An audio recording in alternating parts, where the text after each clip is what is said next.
Et on est dans une notion de stress chronique, c'est-à-dire qu'on a en permanence plein de petites doses de stress qui vont s'accumuler dans le temps. Et en fait, l'organisme ne va pas avoir le temps de résorber tout ce stress. Bonjour, je suis Xavier Jalleran et bienvenue dans ce 13e épisode de Parlons Forme, le podcast qui vous fait du bien. Aujourd'hui, j'accueille Sandra du site Effervescience et ensemble, nous parlons de burn-out. Sandra nous explique les origines du burn-out et nous voyons ce qu'il est possible de faire pour l'identifier. Nous parlons aussi des bonnes pratiques à mettre en œuvre pour éviter d'en arriver à cet état d'épuisement aussi bien physique que psychologique. 2 points avant de lancer l'interview. Le premier, c'est que vous pouvez accéder aux notes de cet épisode ainsi qu'à la retranscription écrite complète en allant sur le lien suivant, extraform.fr/13, le chiffre 13. Et le second, c'est que vous pouvez vous abonner au podcast et laisser un avis 5 étoiles ainsi qu'un commentaire sur iTunes. Et d'ailleurs, je lis tous les avis déposés et je remercie Fred qui a laissé le message clair et concis suivant. Top podcast, top présentateur, la référence. Eh bien écoute, merci Fred, et j'espère que vous qui m'écoutez, cet avis va vous inspirer et que vous aussi vous prendrez le temps de venir laisser un petit mot. Alors pour accéder à la page du podcast sur iTunes, vous pouvez soit passer par le lien suivant, extraform.fr/iTunes, ou sinon vous cherchez directement Parlons Forme dans le moteur de recherche de l'application. Je vous souhaite une très bonne écoute de ma discussion avec Sandra. Alors bonjour Sandra et merci de m'accompagner pour ce nouvel épisode du podcast. Bonjour Xavier, merci pour l'invitation. Pour les personnes qui ne te connaissent pas, est-ce que tu peux te présenter et nous en dire un petit peu plus sur toi ? Avec plaisir. Alors moi je m'appelle Sandra, j'ai un projet qui s'appelle Effervescience. Pourquoi Effervescience ? Parce que j'ai un cerveau effervescient et ce cerveau m'a fait faire 3 burn-out. Et du coup, j'en ai fait ma mission. Ma mission, c'est la sensibilisation pédagogique au burn-out. Donc, quand je dis pédagogique, c'est parce que je parle de burn-out et de stress avec des références à des séries et des jeux vidéo pour toucher un maximum de personnes et pour leur éviter de passer justement du côté obscur du burn-out avec un message assez impactant, surtout très ludique, parce qu'en fait, les signes du burn-out sont là, on peut les reconnaître, on peut les éviter, mais c'est dommage, on n'en parle pas assez. Ça marche. Alors du coup, tu fais aussi, tu fais ton action à travers ton site, mais je suppose que tu interviens aussi dans des entreprises, des choses comme ça ? Oui. J'ai le site qui d'accord. Les ressources que je mets à disposition du grand public. Donc c'est à la fois des articles, il y a des infographies, des vidéos YouTube, mais qu'on retrouve sur le site, un maximum de contenu d'information. Et ensuite, j'interviens en entreprise pour faire des ateliers et des conférences d'information pour reconnaître le burn-out, savoir comment y échapper. J'interviens aussi sur la charge mentale, qui est un mot très à la mode et qui est très lié finalement aux dérives du burn-out. Et j'interviens aussi en école, ce qui me permet d'avoir les gens avant le monde du travail. Donc ça, c'est vraiment génial. Comme ça, ils savent vraiment ce qu'est le burn-out avant d'aller travailler. Et je fais du coaching aussi, accompagnement individuel. Du coup, on va parler de tout ça beaucoup plus en détail. Mais avant qu'on parle justement de cette notion de burn-out et qu'on explique tout ça de façon plus détaillée, est-ce que on pourrait commencer par le fait que finalement le burn-out, si j'ai bien compris, et tu me le confirmeras ou pas, c'est une conséquence du stress, mais finalement, de ce que je peux en connaître, c'est que finalement le stress c'est quelque chose de tout à fait naturel à la base. Alors du coup, comment ça se fait que le stress moderne, on va dire, puisse nous conduire à de tels états ? En fait, le burn-out, c'est une conséquence du stress chronique. C'est-à-dire que le stress en lui-même, il est ponctuel. Le stress normal, le stress bénéfique, il va permettre de mobiliser ses ressources face à une situation stressante pour gérer la situation et après, il y a un retour à la normale. Le problème, c'est que là, on est dans des environnements où tout s'accélère, où on a des facteurs de stress un petit peu partout, il y a beaucoup de choses à gérer et on est dans une notion de stress chronique. C'est-à-dire qu'on a en permanence plein de petites doses de stress qui vont s'accumuler dans le temps et en fait, l'organisme ne va pas avoir le temps de résorber tout ce stress parce qu'en fait, il lui faut du temps d'éliminer. En fait, les hormones du stress restent dans l'organisme. 5 minutes de stress, c'est 5 heures en fait de cortisol, qui est l'hormone du stress qui va s'accumuler. Il va falloir 5 heures pour l'éliminer. Et pendant ces 5 heures-là, ça va impacter le fonctionnement du cerveau, le système immunitaire. En fait, c'est comme si on avait le pare-feu désactivé en fait pendant 5 heures. Et à chaque dose, on repart pour 5 heures. Et en fait, on est dans un état où le stress va se cumuler sur la durée et ça va oxyder progressivement l'organisme. Et le burn-out, ça va être le moment où en fait on va tellement oxyder, cramer de l'intérieur. Il y a vraiment cette image-là en fait de l'immeuble qui est brûlé de l'intérieur et qui a l'air intact à l'extérieur. Et en fait, à un moment, c'est tellement cramé que la structure s'effondre et on s'effondre. Et c'est ça le burn-out. Donc c'est pas un petit stress qui est normal, c'est vraiment du cumul de stress dans des doses que l'organisme ne peut pas supporter. Et on sait si, alors au-delà des conséquences finalement, est-ce que, alors déjà peut-être la question c'est, est-ce que on sait à peu près combien de temps notre corps est capable de supporter justement ces doses de stress à un niveau, à un certain niveau pour finalement arriver en état de burn-out? Alors, tu t'en doutes, mais la réponse classique, c'est propre à chacun. Mm-hmm. On a des capacités de résilience, en fait, de tolérance au stress qui vont augmenter au fur et à mesure qu'on est confronté au stress. Donc, ça peut durer très très longtemps. Il y a des personnes qui vont passer toute leur vie professionnelle dans un état de stress latent qu'ils vont pas prendre en compte, et c'est des personnes qui vont tomber malades, par exemple, à la retraite, en partant en retraite. C'est un cas assez classique. Ça veut dire qu'ils l'ont cumulé pendant des années. Et ça dépend vraiment des individus. Les signes sont là, on peut tenir en fait. Souvent on est sur des profils un petit peu overachiever, surinvestis, parce qu'on fait pas un burn-out sans raison. À un moment, quelqu'un qui est censé, qui sait se préserver, il va sentir qu'il y a trop de stress, il va partir. Des personnes qui restent jusqu'au burn-out sont déjà des personnes trop impliquées de base. Donc elles arrivent à tenir très longtemps. Ok. Et du coup, est-ce que au-delà des conséquences finalement entre guillemets assez court terme où on subit le burn-out qu'on a, est-ce que on sait s'il y a finalement d'autres conséquences sur le long terme? Déjà, il faut au moins 1 an pour se remettre du burn-out dans toutes les sphères que ça va impacter dans l'organisme. C'est-à-dire que tu vas avoir une inflammation générale, ça va jouer sur le fonctionnement du cerveau, ça va réduire certaines zones du cerveau, donc là, ça va être des années pour reconstruire ça. Va y avoir des somatisations qui sont propres à chacun, même s'il y en a qui reviennent régulièrement, on va tomber malade plus fréquemment, on va être plus sensible, et en fait, on va rester plus sensible après un burn-out.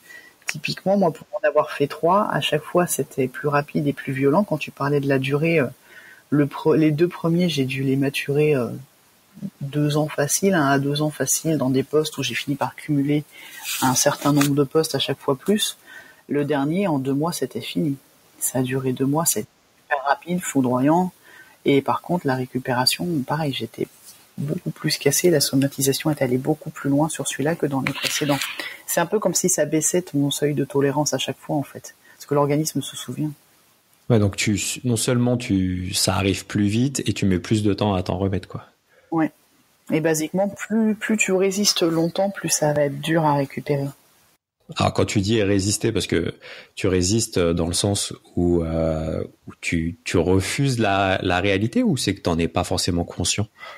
Disons que le burn-out, c'est vraiment quelque chose de binaire. Tu vas pas pouvoir te lever le matin, tu vas t'arrêter net, t'es vraiment à terre. Mais tu sens avant que t'es pas bien, en fait. Il y a des signes avant-coureurs et tu peux choisir de ne pas les entendre. Ça va être des personnes qui vont être dans le « faut que je tienne, il faut que j'arrive à faire ça, ça, ça » et qui vont rallonger les heures, prendre plus de responsabilités, essayer de peut-être déléguer une partie des choses, mais être dans une surcharge permanente. Et ça, on peut le tenir très longtemps. Il y a des personnes qui, par principe et par éducation, feront le choix de ne pas s'arrêter. Ils vont avoir un arrêt de travail, ils vont pas le donner, ils vont pas le respecter, ou alors ils vont travailler en arrêt. Et en fait, ça va leur faire un mini break qui n'en est pas un, qui va leur faire un petit sursis avant de s'effondrer réellement. Alors justement, on parlait des signes précurseurs. Est-ce que tu peux nous en donner? Alors je suppose qu'il y a à la fois des signes physiques et des signes, on va dire plutôt intellectuels. C'est ça. Alors il y a 3 signes qu'il faut reconnaître, et c'est les 3 signes qui sont validés par la Haute Autorité de Santé, parce que le burn-out n'est toujours pas reconnu comme maladie, mais ça y est, ils ont quand même produit un dossier où ils se sont mis d'accord sur ce que c'était les signes à surveiller.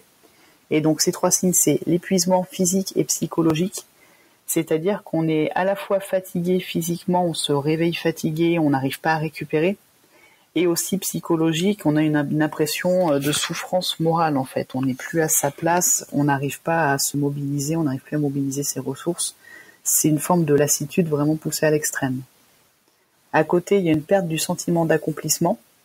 Alors moi, je le prends avec des images un peu Game of Thrones parce que je trouve ça marrant. Typiquement pour l'épuisement physique et psychologique, je vais prendre l'image de Théon, qui est torturé par Ramsay et qui est à la fin, il est tellement dans le fait de subir ça qu'il va même plus se défendre. Et la perte du sentiment d'accomplissement, c'est plus Sam qui se retrouve dans la garde alors qu'il n'est pas du tout à sa place, il n'est pas fait pour une carrière militaire. Et du coup, il se sent déplacé, il est en quête de sens et de valeur, il voit bien que c'est comme s'il n'était pas dans son job idéal, tu vois. C'est des personnes qui se sentent pas à leur place, et en plus le cumul de stress et de burn-out va jouer sur, au niveau cérébral, les capacités de décision et les capacités de concentration. On va commencer à faire des erreurs d'étourderie typiquement, et on va commencer à remettre en cause ses compétences. On va se dire, je suis plus à la hauteur, j'arrive plus à suivre, je vaux plus rien. Alors ça, on va s'auto-flageller, alors qu'en fait c'est juste le stress qui a commencé à faire son œuvre, et on a effectivement perdu en efficacité. Et le dernier signe, c'est la dépersonnalisation. Alors, ils sont pas d'accord sur le terme. Il y en a qui disent dépersonnalisation, il y en a qui disent déshumanisation. Du coup, moi, je dis zombification, comme ça parle à tout le monde. Et c'est un peu le personnage de Ramsay. En fait, tu perds la notion que tu as un humain en face dans tes interactions, et du coup, tu deviens cassant, cynique, méprisant, assez agressif. Parce que, en fait, c'est le stress qui a commencé à agir et qui fait qu'on devient très, très irascible. Quand on dit qu'on est sur les nerfs, littéralement, ça a aussi des fondements. Et on devient vraiment complètement cynique et agressif. Donc c'est pour ça qu'il faut s'arrêter à temps. Pour soi et aussi pour l'entourage, parce que pour l'entourage aussi, c'est difficile. Oui, c'est ça, l'entourage aussi bien professionnel que personnel en plus. Oui. D'ailleurs, c'est souvent eux qui vont donner l'alerte. En fait, la personne, surtout sur un premier burn-out, va être dans le déni, tandis qu'on va bien voir la personne changer. C'est trop investi, mais dans le sens agitation frénétique, l'envie vraiment de tout faire, et on voit bien que la personne n'arrive plus à suivre, elle est fatiguée, elle va tomber malade plus souvent. Enfin, souvent, ça va être les collaborateurs ou les proches qui vont alerter. Alors, du coup, comment on peut essayer d'adapter son quotidien pour mieux avoir une meilleure réponse, on va dire, face à ces situations de stress? Moi, j'ai tendance à parler d'équilibre énergétique. En fait, le burn-out, c'est qu'on a des attentes qui sont trop élevées par rapport à ses ressources, que ce soit des ressources en matériel, en finance, en énergie, en temps. Et il y a un vrai travail à faire là-dessus, à savoir qu'est-ce qu'on peut humainement faire, parce qu'il y a souvent un problème de surengagement, en fait. Et ça va être faire le point sur des activités qui vont bouffer mon énergie, des activités vampirisantes. Est-ce que j'ai des activités ressourçantes à côté qui vont être par exemple par du sport, de l'alimentation, des activités créatives, le fait de pouvoir faire des pauses. Si tu as des professions comme les professions de santé qui ont beaucoup de burn-out, ils n'ont même pas la possibilité de faire des pauses dans la journée. C'est impossible. C'est pas humain. Faire le point sur sa charge de travail, voir ce qu'on peut déléguer, voir si on peut adapter le poste pour que ça se rapproche aussi de ses intentions, ses ambitions, être un peu plus près du job idéal pour que ce soit plus motivant. Moi, je parle de maître du jeu et je mets le « U » entre parenthèses, c'est-à-dire que c'est mettre « je », soit « J-E » au centre du poste, donc avoir quelque chose qui correspond à ses talents, à ses attentes, quelque chose qui fait sens pour soi, et le « je », J-E-U, mettre du plaisir. Si t'as pas cet équilibre entre l'écoute de soi et le plaisir, tu risques le burn-out. Et la solution, elle est vraiment d'en trouver cet équilibre-là. Quelque chose qui fait sens pour soi et quelque chose où on prend plaisir. Et est-ce que du coup c'est des messages qui reçoivent l'écho, je sais pas, des managers, des directions, des RH, de ce genre de discours ou pas? C'est pas évident, ça dépend beaucoup des entreprises. Ouais. Il y en a qui sont encore très au résultat, au process, ce qui fait qu'on est dans quelque chose de formalisé, normalisé, qui par conséquent devient très déshumanisé. Et on n'est pas, enfin, il y a tout un mouvement de management des talents, il y a une partie plus collaborative, on va prendre les compétences de chacun. Il y a des entreprises où vraiment ça a bougé, il y a des entreprises idéales, mais les personnes qui nous contactent et qui sont en situation de burn-out, c'est pas ça du tout. Et le burn-out en lui-même va pas être reconnu, c'est-à-dire que tu vas avoir des personnes qui vont être arrêtées, qui vont finir par disparaître de l'entreprise parce qu'elles seront parties ailleurs ou rester arrêtées trop longtemps, il y a zéro communication. C'est les collaborateurs qui se récupèrent le travail et il y a souvent des burn-out en série, en fait, dans un service donné. Et du coup, est-ce que parmi les conditions de travail, est-ce qu'il y a peut-être des conditions qui favorisent plus le burn-out que d'autres? C'est toujours cette histoire d'attente et de ressources. Il faut vraiment faire le point sur la charge de travail par rapport aux collaborateurs. Ça semble évident comme ça, mais moi, sur mes burn-out, j'étais entre 3 et 4 postes à chaque fois à la fin, au moment où je faisais le burn-out, que je cumulais. Donc c'est très loin de la réalité. D'accord. Et tous les fondements sont là. Déjà, adapter la charge de travail à l'effectif et ensuite être à l'écoute des différents collaborateurs pour mettre un maximum de soi, d'écoute de soi, c'est-à-dire adapter le poste aux ressources et aux intérêts de la personne et de plaisir, parce qu'on peut rendre fun n'importe quelle tâche, en fait. C'est une question de perspective et de point de vue. Et il y a moyen de rendre un travail sexy, en fait. Ça peut être une démarche, mais c'est pas une démarche qui va être faite forcément naturellement. Et au-delà du coup du travail en lui-même, quelles seraient les recommandations en termes d'hygiène de vie, on va dire, qui peuvent favoriser le fait de favoriser la récupération, peut-être, du coup, dans ce cas-là? Alors, il y a des activités qui sont propres à chacun, c'est celles qu'on fait sans voir le temps passer, ça va vraiment être ces activités ressourçantes. Typiquement, moi j'adore dessiner, c'est quelque chose qui me ressource. Après, il y a des basiques qui vont marcher pour tout le monde en termes de simplement faire des pauses régulières. La cohérence cardiaque, c'est un exercice de récupération et de respiration que je fais faire vraiment systématiquement, parce qu'en fait, de faire de la cohérence cardiaque, c'est-à-dire respirer en fait, tu inspires 5 secondes, tu expires 5 secondes, et tu fais ça pendant 5 minutes 3 fois par jour. Et en fait, ça a des effets scientifiques prouvés sur le taux de cortisol, cette fameuse hormone du stress. C'est-à-dire que ça va faire baisser le taux de cortisol. 5 minutes, ça le va faire baisser autant qu'une séance de méditation de 20 minutes. Donc on a la cohérence cardiaque et la méditation qui ont des effets prouvés sur vraiment le cortisol qu'on va cumuler avec le stress. Après, ça va être l'alimentation. Il faut savoir que quand on est stressé, ce cumul de cortisol fait un état d'inflammation généralisée qui va nuire sur la bonne communication au niveau des neurones et la bonne communication au niveau cellulaire. Donc ça se compense en prenant des bons acides gras. Il faut avoir une alimentation qui va être dense en micronutriments. Donc ça va être plutôt que des aliments transformés, gras et sucrés qu'on va avoir tendance à rechercher parce qu'on n'est pas bien. Il va falloir plus se rapprocher d'une alimentation au maximum naturelle et nourrissante pour permettre à l'organisme de gérer ce cumul de stress, parce qu'en fait, il est tout le temps dans une démarche d'élimination d'un excès de stress.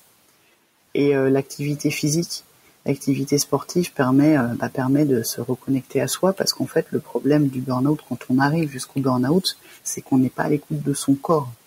Parce que le corps envoie des signaux, il va y avoir des maladies, il va y avoir des douleurs, des tensions, des troubles du sommeil. Donc le corps dit que ça ne va pas, mais c'est souvent des personnes qui sont excessivement dans le mental et qui vont tenir malgré ça. Donc il faut avoir un moyen de se reconnecter au corps. Si les gens sont pas sportifs, juste des massages, tout ce qui permet de prendre conscience que le corps est en souffrance, en fait, de reconnecter au corps. Et du coup, justement, c'est ça, c'est que on est souvent dans dans cette contradiction entre le fait que on a énormément besoin de prendre soin de soi et on n'est pas forcément suffisamment à l'écoute pour le faire, et où on n'a pas cette motivation parce qu'on se dit qu'on manque de temps, ou que voilà, justement on a plein de choses à faire au boulot et que du coup on n'a pas le temps. Je sais pas, est-ce que t'as, je sais pas, des recommandations ou des astuces ou des choses comme ça qui vont faire que voilà, on passe à l'action petit à petit pour s'accorder plus de temps? Alors moi, j'utilise beaucoup la routine du matin. J'appelle ça la routine ninja du matin. Et en fait, symboliquement, c'est très fort. Ça veut dire que le premier rendez-vous que tu le prends avec toi. Et comme ça, celui-là, il va pas sauter.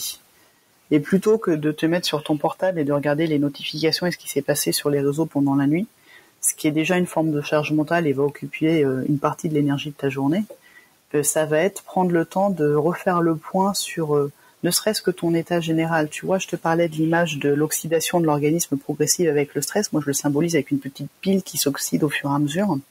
Et en fait, juste prendre le temps de faire un petit check le matin, un petit scan corporel, de voir comment je me sens, est-ce que je suis bien reposée, est-ce que j'ai pas des tensions au niveau les classiques de la nuque, tu vois, des maux de tête, est-ce que j'ai pas une douleur, une épaule un peu bloquée, ce genre de choses. Faire un petit point.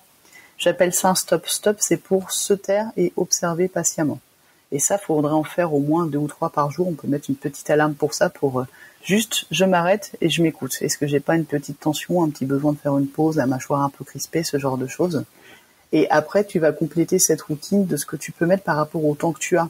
Je suis pas du tout dans une approche Miracle Morning où tu vas te lever 2 heures plus tôt pour faire une routine de 2 heures avec une méditation d'1 heure, et puis tu vas aller courir, et puis tu vas écrire ta journée. Enfin, c'est pas réaliste. On est face à des personnes qui, avec leur cumul de stress, ont des problèmes de sommeil. Donc l'idée n'est pas de leur retirer du temps de sommeil. Mais par contre, faire les 5 minutes de cohérence cardiaque, en profiter juste après pour faire un petit scan corporel pour voir comment on se sent. Et après, c'est en fonction du temps de chacun. Moi, je sais que ma routine minimale, ça va être des salutations au soleil, j'en fais 3, et puis les 5 tibétains qui est un rituel énergétique qui est dérivé du yoga et qui permet de mobiliser son énergie.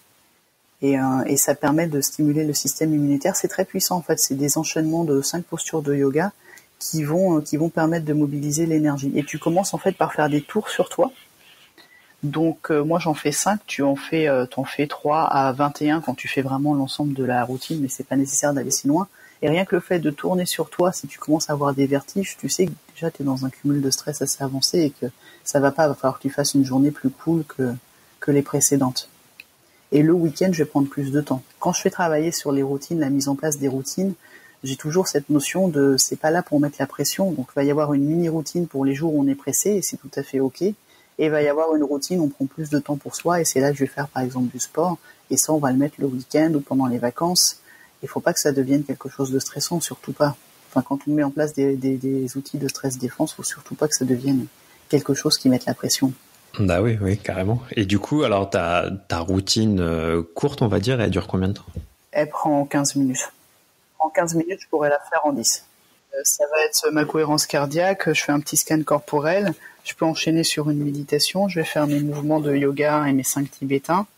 Et puis en général, je prends un peu plus de temps pour faire des étirements là où je sens qu'il y a éventuellement des tensions. Et ça va être aussi le fait de m'hydrater que je rentre en fait dans ma routine en fait.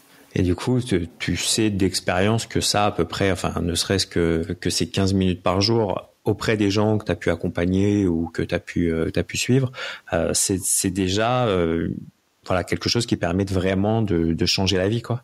Oui, parce que ça permet de plus être dans le déni en fait. Non seulement ça fait du bien, et ça permet de plus être dans le déni parce que ça reconnecte au corps et c'est vraiment ce chaînon-là qui fait que typiquement on va pas replonger parce que hélas moi j'ai souvent les gens après un premier burn-out. J'adorerais les avoir avant mais c'est pas ma population principale. Et il faut ça pour avoir en fait cet état de vigilance et le mettre en place de façon systématique. Et d'ailleurs, c'est vraiment symptomatique, c'est que les personnes qui vont être trop stressées vont dire qu'elles n'ont plus le temps, elles ont trop de choses à faire, et les premières choses qui vont sauter, ça va être ces temps pour soi. Donc rien que le fait de se rendre compte qu'on n'a pas fait sa routine pendant quelques jours, on sent tout de suite la différence et le fait qu'on se sente moins bien quand on a vraiment commencé à mettre ça en place. Enfin, typiquement, moi je suis quelqu'un qui suis très sportive. Sur les 2 derniers burn-out, forcément j'ai commencé par faire, symptomatiquement, j'ai commencé par faire péter mes séances de sport et j'étais pas bien. C'est-à-dire, j'avais pas cet apport d'énergie lié au sport, j'étais irascible, j'étais frustré de pas faire mon sport et rien que ça, c'était des gros warnings qui clignotaient. Donc rien que le fait de le mettre en place fait du bien et de commencer à voir qu'on le fait plus, c'est un gros indicateur qu'il y a un problème. Et par contre, les personnes, ça sont unanimes sur le fait que très vite, au début, il y a un peu une notion de contrainte, on fait quelque chose d'assez gamifié pour le mettre en place, pour que ça fasse un petit peu. Il y a une application qui s'appelle Habitica par exemple, où tu vas mettre en place ce que tu veux faire tous les matins et tu coches et ça te fait gagner des points. Donc c'est un petit peu le jeu dont tu es le héros et comme ça permet de mettre en place la routine. J'utilise aussi le bullet journal avec les rituels que je fais tous les jours et je coche en fait. Maintenant je suis plus en papier donc je le fais comme ça. Donc au début il y a un côté un peu obligatoire, après il y a un côté automatisme, ça devient une habitude et surtout le moment où quand tu le fais pas, tu sens que tu es moins bien. Là, c'est gagné en fait. Et les personnes vont plus enrichir leur routine que l'arrêter.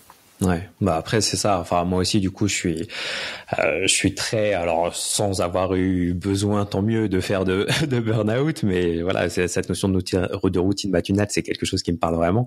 Et effectivement, c'est vraiment un outil qui non seulement qui va évoluer au fil du temps, et qui comme tu dis fait que quand on le fait pas, et moi ça va faire plus de 3 ans maintenant que je médite tous les jours, que je fais des étirements, tout ça, et c'est vrai que quand on le fait pas, on s'en rend vite compte. Du coup, tu nous partages ta routine, comme ça tu montres aussi ce que toi tu as mis en place et combien de temps ça te prend. Alors moi, du coup, en général, je me lève. La première chose que je fais, c'est que je fais 20 minutes de méditation. Ensuite, après, je fais 10 minutes de gainage et ensuite, après ces gainages, je fais des étirements. Voilà. Donc après, ça c'est plus en fonction du temps que j'ai.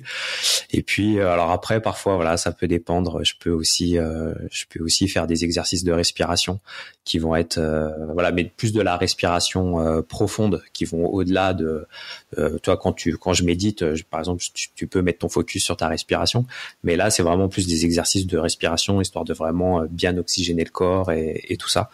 Donc ça peut prendre un peu plus de temps. Après, effectivement, c'est comme tu le disais, c'est que ça dépend vraiment du temps que je vais avoir et aussi de mon envie ou de ma motivation du moment.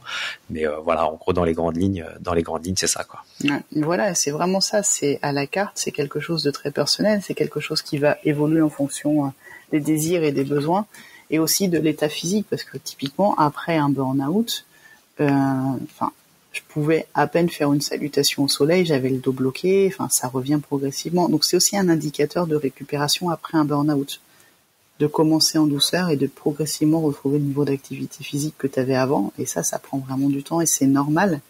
Mais juste de mettre ça en place, ça permet de l'observer et de voir le progrès. Oui, c'est ça. Et ça permet sans que ce soit très formel, c'est une façon justement de mesurer l'état de son corps. Et si on mesure pas, on peut pas faire de suivi. Et donc là, du coup, ça permet de prendre conscience. Et bien souvent, la prise de conscience, c'est déjà une étape fondamentale. Tout est là. S'il n'y a pas ça, on va dans le mur, en fait. Il suffit de prendre conscience. C'est simple comme ça, mais c'est le plus difficile. Et après, d'accepter et de faire le nécessaire. Mais s'il n'y a pas de prise de conscience, le problème du burn-out, c'est qu'on ne sait pas bien ce que c'est pour l'instant. Et du coup, les gens se sentent pas concernés. Alors qu'en fait, c'est quelque chose de très simple. C'est-à-dire que si on est dans une situation de stress qui dure trop longtemps, le risque de burn-out est là. Mais de savoir prendre conscience de son niveau de stress, mais on n'ira pas au burn-out si on a conscience et qu'on arrive à s'adapter. C'est très simple au final. Et ça n'a rien à voir avec de l'incompétence, de la faiblesse, la dépression, tous les amalgames qu'on peut entendre. C'est juste avoir conscience de ça et être attentive à son niveau de stress. Alors, bien souvent, le burn-out, c'est associé à la notion de travail, d'emploi salarié, des choses comme ça. Mais finalement, au-delà vu que c'est ce qu'on a vu, enfin, ce dont on vient de discuter autour de la notion du stress, c'est que, est-ce qu'il y a aussi, alors, je sais pas, c'est peut-être encore moins reconnu, mais une notion de burn-out, par exemple, sur, je sais pas, un homme ou une femme qui serait au foyer, par exemple? Complètement. Ouais. Il y a du burn-out maternel. Alors après, voilà, c'est ce qu'on lit. Il n'y a pas de définition reconnue officielle. Mais j'ai du mal avec cette notion de reconnaître le burn-out comme maladie professionnelle. Le burn-out est multifactoriel. C'est vraiment cette notion d'attente trop élevée par rapport aux ressources, et c'est ça qui fait sens. Ça peut être uniquement professionnel dans des situations vraiment caractéristiques où tu as des objectifs trop élevés ou du management malveillant, manager toxique, où il y a une forme de harcèlement. Et là, ça peut être uniquement professionnel, mais la plupart du temps, c'est multifactoriel, avec des choses à gérer au niveau personnel, dans la sphère personnelle. Et des femmes au foyer vont être dans ce qu'on appelle la charge mentale, avec les enfants à gérer, l'intendance à gérer, et finalement beaucoup de choses à prendre en charge, ce qui fait qu'elles vont pas s'écouter, elles vont arrêter de s'écouter, et on va avoir cette déconnexion au corps qui va amener au burn-out. On le trouve aussi chez les papas, en couple, ou plus souvent chez les papas de familles séparées, en fait. Où là, ils se retrouvent avec des petites charges mentales quand ils doivent gérer les enfants et tout le reste. Et il y a souvent un déséquilibre dans la prise en charge des tâches au quotidien. Ça fait très cliché de dire ça, mais c'est hélas encore un peu vrai. Ouais, bon après, enfin c'est cliché, mais c'est malheureusement une triste réalité, parce qu'effectivement on le voit, les études, même si on a envie de se dire que, même si effectivement je pense que globalement dans la société la répartition des tâches s'améliore, mais c'est loin d'être parfait, quoi. Les papas sont plus impliqués, mais du coup ils se mettent une forme de pression qu'ils n'avaient pas avant. C'est pareil, tout ce mouvement de la parentalité positive et plein de conseils, de nouvelles pédagogies, éducation sont très très bien, mais il faut pas que ça devienne des injonctions à la perfection. C'est comme les routines du matin, c'est comme tous les conseils qu'on peut donner pour se préserver, il faut pas que ça devienne des injonctions à la perfection, en fait. Oui, c'est ça. Parce qu'il y a beaucoup de pression qui sont personnelles. On a un culte du perfectionnisme, de la bonne élève, de la réussite, le fait qu'on ait les notes pendant la scolarité, les objectifs pendant le travail, on est toujours noté, ce qui fait qu'on est toujours avec un espèce de gros panneau attente, objectif, truc à atteindre, to-do list, et t'es toujours dans cet objectif d'achievement, de parvenir à quelque chose, alors que juste s'écouter, faire ce qu'on peut sans se juger, en s'adaptant à son niveau d'énergie, on fait les choses tout aussi bien et il n'y a pas cette notion de stress dans l'histoire. Et en plus, on y prend du plaisir. C'est ça. Oui, c'est ça. Mais après, ça rejoint cette notion un peu de compétition qui peut être de plus en plus présente au sein de la société et puis même au sein des entreprises en général où tu dois être plus fort que ton collègue ou des choses comme ça, quoi, parce que Les réseaux sociaux jouent aussi, parce que même à titre personnel, on est toujours jugé par quelqu'un. C'est-à-dire que les likes qu'on peut avoir sur les posts Instagram avec cette logique de vitrine où on montre le côté idéal de sa vie. Il y a un épisode de Black Mirror qui est très représentatif de ça, justement, où les personnes se notent en permanence, ce qui fait que ça donne déjà une pression pour aboutir à un idéal qui n'est pas forcément le sien au final. Et un jugement permanent. Je repensais au fait que il y a sûrement des conditions de travail qui sont plus propices, on va dire, à la génération de burn-out. Et je pense notamment au fait que, aux open space et au fait ce que ça entraîne en termes de conditions de travail et notamment le fait que ces espaces dits ouverts justement qui vont entraîner potentiellement plus facilement les interruptions et tout ça. Est-ce que c'est des facteurs qui vont jouer aussi sur ce stress permanent finalement? Si on est interrompu pendant une tâche, on va mettre 30% de temps en plus pour finir la tâche, sachant l'interruption est jamais isolée, on va cumuler les interruptions. Donc déjà on perd en efficacité, on perd en concentration, on est dans une logique de zapping permanent en fait. Et ça c'est épuisant, le cerveau est pas conçu pour ça. On parle de multitasking, mais les neurosciences l'ont prouvé, il n'y a pas de multitasking. En fait c'est comme du serial zapping, on passe notre temps de zapper d'une activité à un autre, et c'est un coût énergétique, donc complètement ça participe à ce stress chronique et à ce stress qui devient quelque chose qu'on accepte. C'est un petit stress latent, comme un petit caillou dans la chaussure, mais tu l'as tout le temps. Et je trouve ça très malsain. L'open space, je pense que c'est pas quelque chose de propice à la concentration très clairement. Ça peut être propice à la collaboration, mais faut vraiment être à l'aise avec ça. C'est toujours cette notion de coût énergétique. Il y en a que ça va pas déranger, il y en a qui vont être plus sensibles au bruit, au passage des gens, ça va plus les déconcentrer, et eux ne sont pas faits pour être en open space. Et c'est pareil avec tout ce qui est messagerie instantanée. Pour moi, c'est une aberration de mettre des outils de messagerie instantanée au travail. C'est la porte ouverte aux interruptions. Ouais, carrément. Enfin, je me souviens. L'intérêt du mail, c'est d'être asynchrone, en fait. Oui, c'est ça, c'est de rester joignable, parce qu'effectivement, tu as besoin d'être joignable pour travailler correctement avec tes collègues, avec tes clients ou quoi que ce soit. Mais c'est ce côté d'interruption intempestive qui est problématique, quoi. Complètement. Donc typiquement, quand tu es un peu en gestion du stress, tu vas planifier des temps de consultation de tes mails. Typiquement, je vais sur ma messagerie 3 fois par jour à des moments donnés, qui vont pas, c'est pas rigide, ça va être figé, mais je sais qu'en gros, je consulte mon mail 3 fois par jour, mais il est hors de question. Il n'y a aucune notification sur mon portable, ce truc ne va pas me biper. Il y a quelques personnes qui peuvent m'appeler que j'ai sélectionné, ma nounou, mon chéri, mais sinon ce truc ne sonne pas. Et même si on m'appelle, je le vois qu'après. Parce que je veux pas qu'on m'interrompe. Et ce téléphone n'a aucun droit de m'interrompre en fait. Le téléphone est aussi une partie du problème. Et t'as ce désir on appelle ça le FOMO, le fear of missing out, la peur de manquer quelque chose, qui fait qu'on attend avec impatience les notifications. Et sans forcément en avoir conscience, mais il y a une forme d'addiction qui s'est mise en place. Et ça, c'est aussi un facteur de stress. Est-ce que les personnes qui nous écoutent et qui du coup voudraient aller plus loin avec toi et en savoir plus sur ce que tu proposes, où est-ce qu'ils peuvent te retrouver ? Alors j'ai un site qui s'appelle effervescience.fr et sur ce site, j'ai un petit e-book offert à télécharger gratuitement contre un email. Ça s'appelle Burnout, les règles du jeu, avec un petit design de Game Boy. Et ça explique justement ce qu'on a vu ensemble, les mécanismes du stress, comment le stress conduit au burn-out, les signes à surveiller pour s'arrêter à temps. Et c'est un guide qui s'adresse à la fois à ceux qui veulent comprendre le burn-out et ceux qui ont fait un burn-out. Donc on travaille aussi sur le fait de s'arrêter quand on a fait son burn-out et de se reconstruire. Où là, je vais avoir des outils comme l'Ikigai, là, qui devient très à la mode, mais que j'avais utilisé il y a 2 ans en créant mon activité, pour justement mettre plus de jeu, donc plus de soi et plus de plaisir dans son activité. Soit pour reprendre au même endroit en adaptant de poste, soit en se lançant vers quelque chose qui va être plus écologique. Super. Eh ben écoute, dans ce cas-là, de toute façon, je mets le lien vers ton site et donc je mettrai aussi le lien vers la page où il y a ce guide, enfin où les gens peuvent laisser leur email et comme ça, ils pourront télécharger tout ça. Sur la page d'accueil, t'as le petit truc pour télécharger le guide, t'as les vidéos les plus impactantes pour bien comprendre le burn-out. Enfin, j'ai tout centralisé dessus. Bon. C'est un petit univers de stress défense avec du Tetris, des piles, du Game of Thrones. Univers très pédagogique. Super. Bon, merci beaucoup Sandra. Merci à toi. À bientôt. À bientôt. Prenez soin de vous. Merci Sandra pour ta disponibilité pour cette discussion.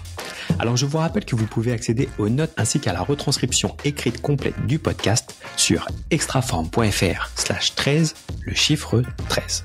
Et vous le savez, si vous écoutez régulièrement Parlons Forme, vous savez que l'alimentation est l'un des piliers pour se sentir bien dans son corps et dans sa tête, et d'ailleurs nous en avons encore parlé aujourd'hui. Alors si vous souhaitez recevoir des conseils gratuits pour améliorer votre forme à travers la découverte de votre alimentation idéale, je vous invite à laisser votre adresse email sur le site extraform.fr. Vous me laissez votre adresse email et à ce moment-là, je vous enverrai des messages avec des conseils pratiques que vous pourrez appliquer dans votre quotidien. Et bien entendu, votre adresse email reste confidentielle et vous avez la possibilité de vous désabonner à tout moment si jamais vous n'êtes pas satisfait du contenu que je vous envoie. Si vous êtes intéressé, ça se passe donc sur extraform.fr, extraforme.fr. Ceci étant dit, je vous remercie de m'avoir écouté jusqu'ici et je vous dis à très bientôt. Ciao.